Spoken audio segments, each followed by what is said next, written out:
Assalamualaikum warahmatullahi wabarakatuh. Selamat pagi, salam sejahtera. Saya ucapkan selamat kepada Anda, mahasiswa dimanapun Anda berada.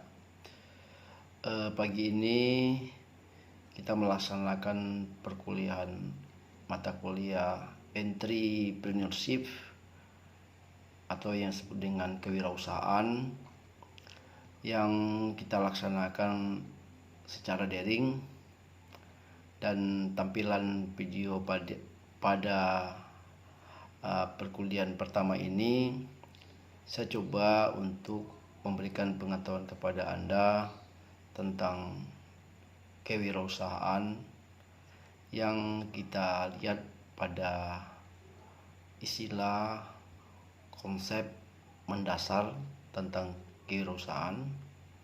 Kemudian juga kita memahami objek studi daripada kewirausahaan. Kemudian kita juga dapat memahami bagaimana berpikir dalam dunia kewirausahaan. Baiklah, entrepreneurship atau kita sebut dengan kewirausahaan. Kata kuncinya adalah wirausaha. Wirausaha, ada istilah wira dan ada usaha. Wira artinya adalah seorang yang gagah. Artinya seorang yang pemberani, seorang yang bermental lah, seorang yang kuat, seorang yang memiliki kemampuan yang cukup besar. Sedangkan yang disebut dengan usaha adalah aktivitas ataupun kegiatan yang dijalankan oleh seseorang. Nah, apabila kita gabungkan konsep wira dan usaha, merupakan konsep yang menggambarkan seorang yang memiliki keberanian dalam menjalani hidupnya. Nah, hal ini dapat kita gambarkan dari pandangan beberapa pakar tentang kewirausahaan yang menyebutkan bahwa kewirausahaan dalam konsep umum adalah memahami tentang nilai, kemampuan, dan perilaku seseorang dalam menghadapi tantangan hidupnya. Dalam bahasa bisnis atau kita sebut dalam konteks bisnis, ini merupakan sebuah hasil disiplin, sebuah proses sistematis dari penerapan kreativitas dan keinovasian dari manusia itu sendiri yang bisa memahami, melihat kebutuhan dan peluang pasar. Nah, hal ini juga diperkuat dalam pandangan Jeffrey Meredith et al., yaitu pakar kewirausahaan. Dia mencoba bagaimana melihat peluang-peluang bisnis dan mengumpulkan sumber-sumber daya yang dibutuhkan sehingga dapat diperolehnya keuntungan, sehingga mereka dapat mengambil sebuah tindakan yang tepat dan menggunakan sesuatu konsep yang menyatakan sukses dalam menjalankannya. Konsep-konsep ini menggambarkan terhadap pandangan-pandangan manusia, perilaku orang manusia, keberanian seorang manusia untuk melihat situasi-situasi yang terjadi. Nah, hal ini tentunya kita selalu berpandangan sesuatu daerah yang tadinya gersang. Kalau daerah gersang tersebut kita sirami dengan air, kita beri dia pupuk, mungkin tanah yang gersang itu akan menjadi tanah yang subur. Nah, ini yang kita lihat dari sebuah peluang-peluang ataupun ide-ide yang cemerlang yang memungkinkan bisa menghasilkan sebuah kegiatan dan kegiatan itu bisa menghasilkan uang. intisarinya adalah dalam konsep kewirausahaan itu menggambarkan perilaku orang yang mencoba mencari peluang-peluang kehidupan mereka agar mereka bisa mendapat keuntungan dan bisa menghasilkan sebuah bisnis yang membuat mereka bisa sukses. Namun dalam kenyataan juga ilmu kewirausahaan juga menggambarkan sebuah keadaan daripada birokrasi atau institusi yang memiliki dorongan kepada manusianya supaya manusia itu selalu memiliki rasa optimis, ya, rasa percaya diri, kemudian dia bagaimana cara melakukan kegiatan mereka dengan efektif, efisien, inovatif, dan fleksibel. Nah, konsep-konsep ini antara konsep swasta dan konsep pemerintah yang menggambarkan bagaimana pemerintah itu harus hemat, pemerintah itu harus tidak boros, sehingga konsep-konsep itu mengarahkan kepada bagaimana pemerintah itu bisa seperti swasta. Nah, konsep-konsep ini tentunya nantinya bisa diterapkan di dalam dunia pemerintahan dan bahkan bisa di dunia swasta. Nah, pandangan daripada konsep pemerintah yang mengadopsi tentang kewirausahaan atau kita kenal dengan transformasi semangat wirausaha ke dalam sektor publik, karya daripada David Osborne dan Ted Gibler, itu terjadi pada tahun 1992. Bukunya adalah Reinventing Government, yang mengisyaratkan bahwa pemerintah harus seperti swasta. Nah, dalam hal ini tentunya kita melihat sebuah gambaran dari kehidupan manusia, baik manusia itu sebagai warga masyarakat biasa, manusia itu sebagai seorang karyawan dalam perusahaan, ataupun seorang pimpinan perusahaan, manusia juga sebagai pegawai staf di dalam dunia pemerintahan, maupun dia sebagai pengambilan keputusan di dalam birokrasi pemerintahan. Nah, pandangan-pandangan demikian tentu kita bisa memahami apa sebenarnya objek studi daripada kewirausahaan. Nah, objek studi kewirausahaan sebenarnya mengarah kepada yang namanya pemahaman tentang merumuskan hidup kita, merumuskan tujuan hidup usaha kita. Nah, artinya seorang itu harus bisa melakukan pemahaman dirinya berulang-ulang kali, ya, apa yang menjadi kemauannya atau apa yang menjadi keinginannya. Nah, diri kita ini adalah orang-orang yang kreativitas, orang-orang yang bisa membangun, orang-orang yang bisa berbuat. Cuman kadang-kadang di antara kita tidak mampu merumuskan diri kita, kemana tujuan hidup kita, apa yang akan kita cita-citakan. Jadi pandangan yang pertama atau objek yang pertama adalah bagaimana kita memahami diri kita sendiri. Kemudian kita harus juga mampu bisa memotivasi diri kita. Nah, dalam diri kita harus tampilkan untuk semangat gitu. Jangan kita sampai tidak memiliki katakan kehidupan yang gairah, kehidupan yang ceria. Nah, ini tentunya motivasi diri ini adalah harus kita lahirkan dalam kehidupan kita yang memiliki tekad kemauan yang bernyala-nyala. Ya, jadi harus dorongan dari dalam ditambah lagi dari dorongan yang dari luar. Kemudian kita juga harus memahami bagaimana sikap untuk berinisiatif. Ya, ketiga, objek studi wirausaha itu kemampuan kita untuk berinisiatif.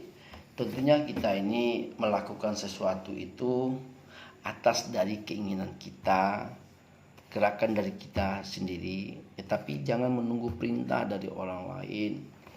Nah, ini harus kita tuangkan kepada diri kita sehingga kita mampu untuk melakukan sesuatu kegiatan. Kemudian kita juga harus mampu membentuk modal, ya, uang ataupun barang. Jadi kita harus bisa menciptakan sesuatu yang disebut dengan modal, uang atau barang. Nah, uang itu bisa kita raih dari sesuatu yang kita impikan. Nah, tentunya kita mulailah memperkirakan bagaimana keuangan kita, bagaimana kita melakukan prinsip-prinsip untuk gemar menabung, hemat dan sebagainya, sehingga kita bisa dapat membeli suatu barang yang akan kita katakan dijualkan atau akan kita transaksikan. Kemudian seorang wirausaha itu harus bisa mampu mengatur waktunya dalam kehidupan sehari-harinya. Tentunya kapan dia harus bekerja, kapan dia harus berkumpul, kapan dia beradaptasi dengan kolega-koleganya, dan kapan dia untuk melakukan istirahat terhadap dirinya. Tentunya dia harus mampu mengatur waktu yang diperlukan, sehingga dalam konteks perusahaan ada namanya manajemen waktu terpadu, MTT. Nah, kemudian kemampuan kita bisa mengambil hikmah dari pengalaman yang baik maupun pengalaman yang menyakitkan. Kita sendiri merasakan bahwa dalam hidup kita ini ada rasa susah, ada rasa gundah gulana, ada rasa kecewa, ada merasakan gagal, pahitnya dalam kehidupan ini. Nah, ini semua adalah menggambarkan daripada studi kewirausahaan yang dilihat daripada nilai-nilai kemampuan seseorang, sehingga tergambarkan daripada objek studi kewirausahaan. Nah, pertanyaannya muncul, bagaimana karakteristik seorang manusia wirausaha? Manusia wirausaha yang pertama adalah percaya diri. Ini modal kita yang pertama, percaya diri. Kita harus memiliki keyakinan, yakin kita terhadap usaha yang kita lakukan. Kemudian ketergantungan sama orang, dan kita harus percaya diri bahwa kita mampu untuk melakukan sesuatu. Makanya kita harus memiliki kemampuan, kesanggupan yang sangat kuat dengan prinsip optimis. Kemudian karakteristik yang kedua adalah berorientasi pada tugas dan hasil. Nah, tentunya kita ingin sesuatu yang akan kita lakukan ini atau sesuatu yang kita kerjakan di dalam kehidupan kita ini memperoleh hasil yang diinginkan secara baik. Caranya bagaimana? Kita harus berprestasi, kita harus tekun, kita harus tabah, kita harus tekad kejar keras, dan kita harus mampu menghasilkan inisiatif-inisiatif, ide-ide baru yang cemerlang yang membuat kita berhasil. Nah, di samping itu kita juga harus mampu mengambil risiko. Jadi kita kadang-kadang melakukan sesuatu pekerjaan atau membuka usaha baru atau membuat proyek baru atau melakukan kerjasama dengan mitra kita yang kadangkala kita ada kejadian-kejadian yang sulit kita ramalkan, sehingga ini merupakan sebuah masalah. Kita harus siap menanggung risikonya. Nah, ini harus kita tabah dalam kehidupan ini. Tapi kegagalan adalah modal utama untuk sukses biasanya gitu. Tapi tidak mungkin kita gagal-gagal terus. Kemudian adalah original. Seorang wirausaha, kalau kita cerminkan kepada dirinya, dia harus murni. Dia tidak harus mencontoh. Dia tidak harus mencomplek karya orang lain. Nah, makanya dia harus bisa melahirkan sebuah inovatif, perubahan-perubahan yang baru. Dia harus bisa munculkan ide-ide kreatif, dan dia juga harus bisa melakukan keseimbangan fleksibel dengan kehidupannya. Nah, inovatif ini nanti Anda ketahui bagaimana konsep-konsep pengembangan organisasi, pengembangan manusia mengarah kepada perubahan. Kemudian seorang wirausaha itu secara karakteristiknya adalah berorientasi pada masa depan. Nah, masa depan kita harus kita yang menentukan. Maka dalam perencanaan kehidupan itu kita harus paham bagaimana diri kita pada masa sekarang ini, bagaimana kita nanti setelah kita menempuh kehidupan yang lebih dewasa, kemudian menempuh orang tua, jadi kakek, jadi nenek. Nah, artinya masa depan kita ini sangat mempengaruhi terhadap masa depan kehidupan kita ketika kita bekerja, baik dalam pemerintah maupun swasta, maupun sebagai pelaku-pelaku sosial di tengah-tengah masyarakat. Nah, ini yang saya sebutkan tadi adalah kita harus mampu untuk mengakomodir semuanya, sehingga perilaku kita dalam konteks wirausaha adalah perilaku yang tentunya menghasilkan sesuatu yang terbaik. Pertanyaannya adalah bagaimana kita bisa melakukan pemikiran kreatif di dalam konteks kewirausahaan kita. Nah, setiap manusia pasti ingin sukses, dan kesuksesan ini adalah bagaimana menetapkan hatinya, pikirannya, kemampuannya, otaknya. Makanya di dalam otak kita ini ada dua fungsi. Fungsi otak yang untuk menyimpan, mendengarkan, yaitu bagaimana kanan untuk merekam. Kemudian otak sebelah kiri bagaimana menggerakkan pemikiran kita. Pemikiran kita kembangkan, kemudian kita sampaikan melalui komunikasi, sehingga menjadi sebuah kebutuhan otak kiri untuk kanan berfungsi secara kreatif. Nah, langkah-langkah dalam konsep yang namanya proses kreatif daripada manusia adalah tentunya setiap manusia itu memiliki persiapan, ya.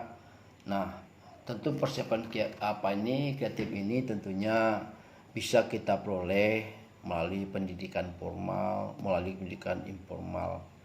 Kita bisa berkreatif, kita bisa inovatif tentunya dengan memiliki pengetahuan. Pengetahuan itu diperoleh melalui pendidikan, baik secara formal maupun informal, maupun dalam magang, pengalaman dan sebagainya.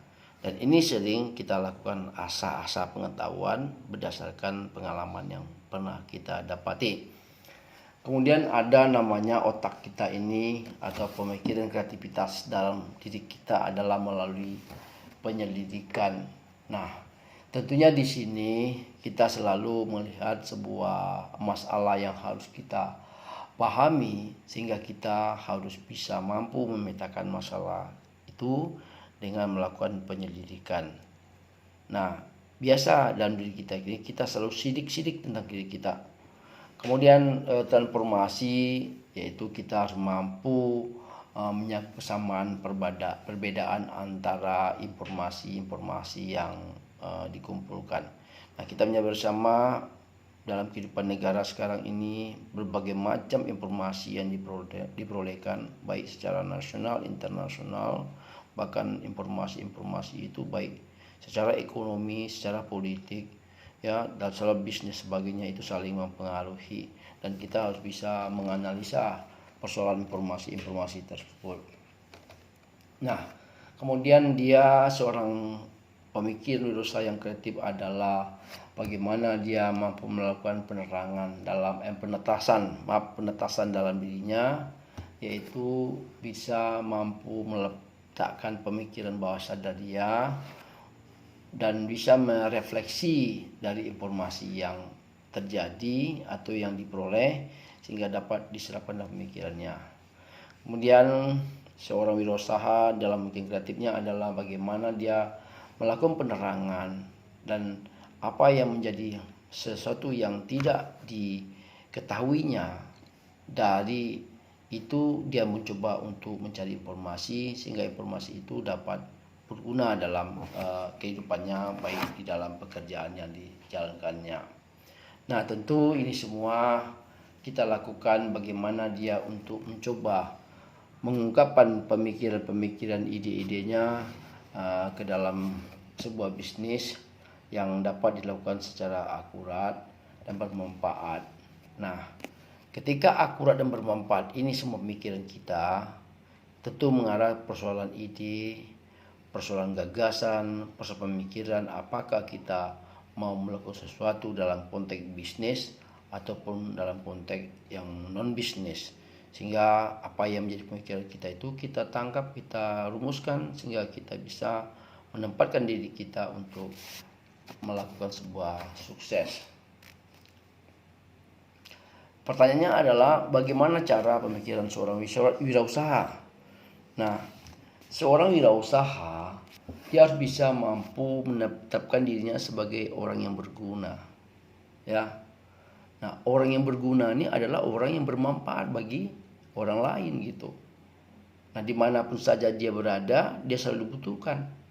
Nah, maka seorang bisnismen, seorang birokrat, seorang pekerja, seorang petani dan sebagainya harus bisa memberikan manfaat ke orang lain.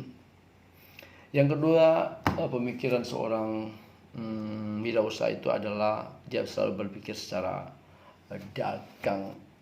Kalau bahasa dagang itu tentu bicara untung dan rugi yang bisa membedakan antara jual ataupun beli. Ketiga, secara marecan bahasanya adalah harus bisa mampu melakukan kegiatan yang menimbulkan pembelanjaan dan pembiayaan. Nah, kita tahu bahwa sesuatu yang diciptakan, sesuatu yang dihasilkan dalam sebuah produk kemudian itu akan dipasarkan dan pasarkan akan dibeli oleh masyarakat, sehingga terjadinya sebuah transaksi itu yang disebut dengan pemikiran wirausaha yang disebut dengan cara marekan.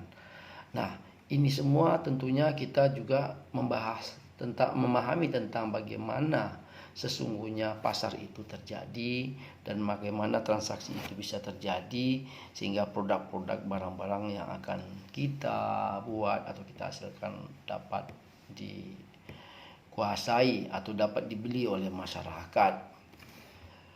Samping itu dia juga harus berpikir secara ekonomis, ya tentunya seorang bisnismen, seorang wirausaha itu mencari barang-barang yang langka dan barang itu langka sehingga harganya tinggi di dalam sebuah pasar. Nah, tentunya di sini kita menjual produk dan produk itu sangat langka di suatu daerah, maka produk itu sangat mahal harganya.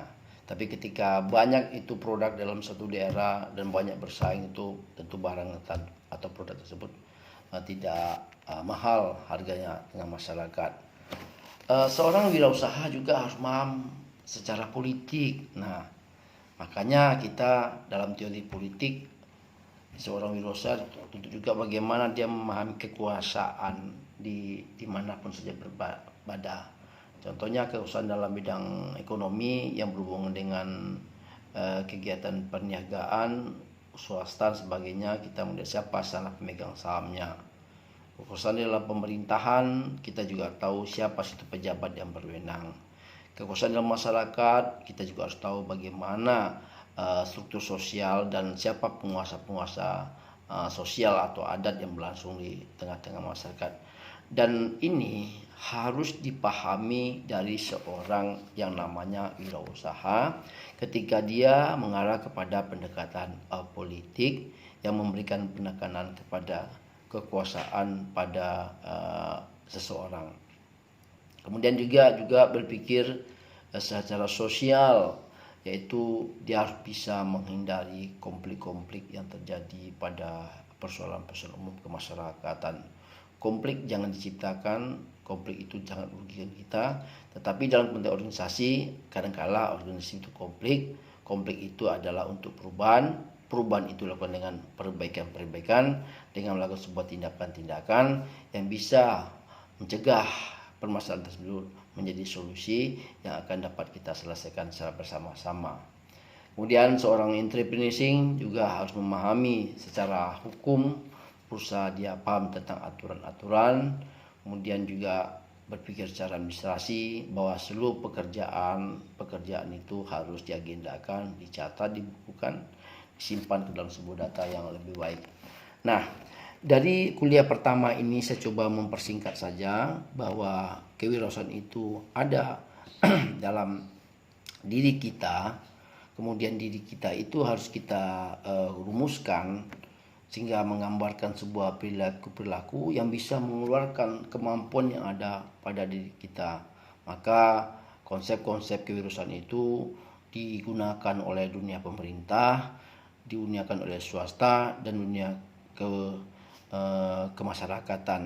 Nah, kalau dalam konteks sekarang populernya adalah New Public Management (NPM) yang pakarnya adalah Davis Osborne dan Trigler, khusus untuk tentang New Public Management kontemporer atau karya-karya dari David Osborne akan kita bahas pada perkuliahan lanjutannya.